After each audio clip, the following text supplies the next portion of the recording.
এদের মধ্যে কে অসুস্থ হওয়ার ভান করছে? যত দ্রুত সম্ভব কমেন্টে তোমার উত্তর লেখো। 7%-এরও কম মানুষ এটা ধরতে পারে, আর আমি নিশ্চিত তুমি পারবে। দ্বিতীয় ধাঁধা, এই ওয়ার্ডগুলির মধ্যে লুকোনো আর ওয়ার্ডটি খুঁজে বার করো। খুঁজে পেলে লাইক বাটনে ক্লিক করো, যেন আমি বুঝতে পারি তুমি সঠিক দেখেছো। তৃতীয় ধাঁধা, ভিডিওর শেয়ার বাটনে ক্লিক করো, তারপর তোমার কোনো এক বন্ধুকে শেয়ার করো। সে যদি সঠিক উত্তর না দিতে পারে তাহলে তুমি জিতে যাবে।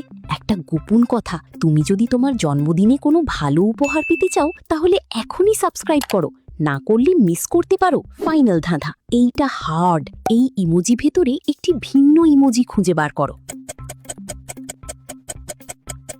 ইমোজিটা কত নম্বর সারিতে ছিল কমেন্টে লেখো। আচ্ছা, প্রথমজন লাল মার্কার দিয়ে নিজের মুখে দাগ এঁকেছে, যেন অসুস্থ দেখায়, তাই সেই অসুস্থ হওয়ার ভান করছে। তুমিও কি মার্কারের দাগগুলো খেয়াল করেছিলে?